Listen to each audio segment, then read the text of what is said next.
Okay, so here's let me see if this is recording out. Here's a tree update. So I've been using that one stuff I showed you, the bag with the iron and the stuff in it for plants. It's not Miracle-Gro, it's something supposedly organic and better. And these here have been here 3 years. This is the biggest they've ever grown in 3 years. Believe it or not, these are supposed to actually be 3 foot by 5 foot, but with this crappy soil, it's pretty much nothing but clay. But they're growing real nicely with that stuff and their darker color. So I like that. The trees I planted 6 weeks ago. See, we went straight from having freezing weather to a week of spring-like weather, then straight into 90-degree weather. So we really didn't have a spring here. It just went straight into summer. But the guy at the nursery told me as long as they were bendy like this, that they would bend, that they were still alive. And that sometimes when you plant a new tree, it can actually take a full year for it to sprout any leaves for some reason. Especially a year like this. So supposedly the root balls still grow. You can tell if the tree's bendy. And like that spring there won't be no leaves, that fall won't be no leaves, but then the next spring it will grow. What it's doing in the meantime is developing the root ball more. This thing here grew for 3 years. And this year, I don't want to grow it all, but it's bendy too, so I haven't killed it, I'm leaving it. Those bulbs there, I didn't bloom this year either. Like I said, it's all about the extreme colds, the freezes. 1 week is 60 degree rather than boom, straight up into 90. But this butterfly bush I planted here, we thought was dead. It's the only one actually sprouting leaves. I'll point with it at my foot. It's this one right here, but see, it's coming back slowly but strongly. See, if it looks dead, sometimes it's better just to leave it alone. This peach tree here is the one that worries me the most, or peach twig. Actually, not tree, but twig. I'm afraid to bend it because it looks like it's snapped, but I'm leaving. I keep giving it the chemicals and stuff,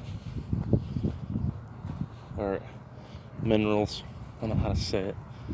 This plum tree here is bendy. Still, let's see. It's got a good color. I actually think it's still alive at the root ball. It's firm in the ground. This kiwi plant here, I don't know if it's growing or not. I'm actually afraid to try to bend it because I'm afraid it would snap. So I'm just gonna keep feeding it. The rose bush here, same thing. Planted it. No signs of leaves, but I could have went and shot too. I keep feeding it and give it a while. And that's why I gave up my garden too, because by the time it's time to plant stuff is really too late. Those wildflower mixture I planted, some of it's growing, like see right there. Very few of those seeds grew, but a few. So I'll just keep throwing in that cheap wild mixture box on the ground to see what seeds take. This is a black walnut tree. I actually need to dig him up and transplant him somewhere else. Sunflowers are growing, the tomatoes are doing good. The potatoes, one potato's doing good. See, the peas are doing good. There's another corn seed that came up today. All right, another 2. See, this is almost June and the corn's just barely starting to sprout. So if that gives you any indication how messed up the growing season is here, I don't know what else would. I got some strong peas over here. This is what this is. So they're growing real strong.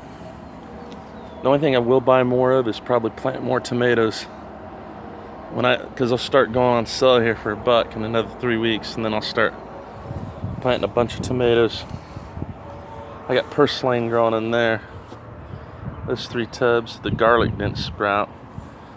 The grape vine is growing good. I got some, I think it's because I got some Miracle-Gro organic a bag of that potting soil for $1 on clearance at Tractor Supply. So I'm pretty sure that's why it's doing good. I wish I would,